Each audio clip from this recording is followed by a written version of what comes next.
I should like to thank the Ambassador of Guatemala, Ambassador Skinner Klee, and I now give the floor to the distinguished delegation of the Netherlands. We have the Ambassador and the Youth Delegate. You have the floor now.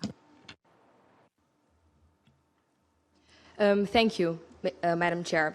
Your Excellencies, ladies and gentlemen, as the official UN Youth Representative of the Netherlands, it's my honor to speak here today, because in the end, youth is not the future, but youth is the present.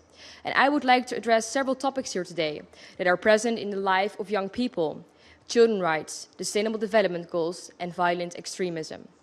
On the 20th of November, almost 20 years ago, I was born in the most diverse city in the world, Amsterdam.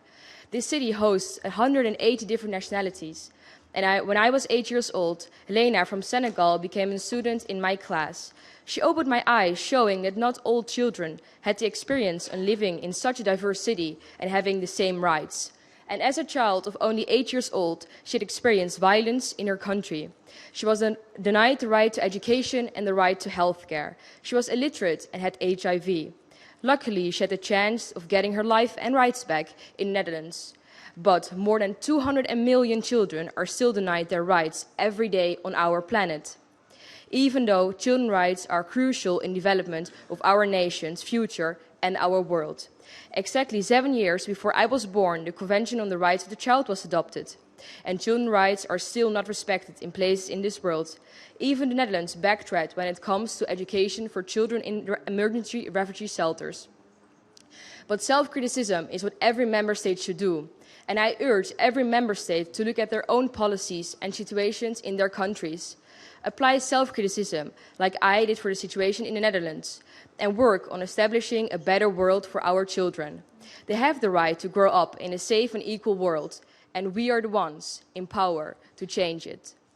During the past year, I spoke to more than 3,000 young people in the Netherlands and in the rest of the world. I talked to them about children's rights, the SDGs, and radicalization. And young people are often seen as actors for implementing the SDGs.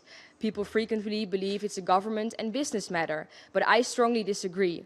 Of all the 3,000 young people I spoke to, more than 50% of them established a project in their own neighborhood with the SDGs. For example, the 15-year-old Kai, he established an app to reduce food waste. This example shows that young people are innovative and can think out of the box.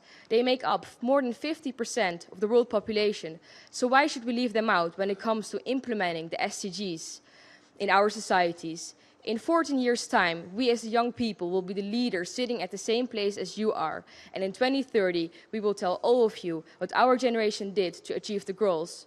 And as my hope and expectation, not falling short with the Millennium Development Goals. And besides motivating young people to work hard for the world they want, we should also fight for the vulnerable young people in our societies. Do you know where the biggest gathering of young people globally took place last year? It was organized by ISIS. More than 30,000 young people from more than 100 countries went to Syria last year, and we failed to protect them. Causes of radicalization are deeply rooted in our societies. Not one of these young people was born radicalized. Psychological circumstances turned them into violent thinkers.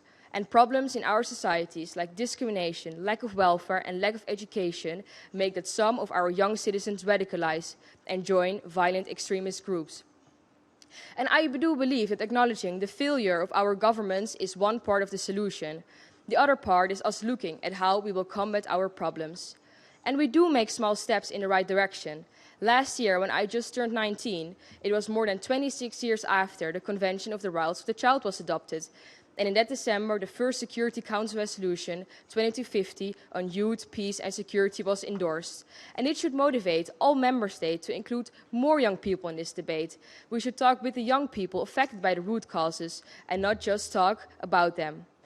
As member states, we should protect and enforce children's rights. We should motivate young people to implement the Sustainable Development Goals, just like every man should be doing. And in the end, we should protect our vulnerable young citizens from terrorist organizations. Only then we can make the world a better place. Because in the end, youth is not the future, but youth is the present. Thank you. Muchas gracias. Thank you very much indeed. Distinguished delegate, youth representative of the Netherlands. and for your inspiring words. And then on this note,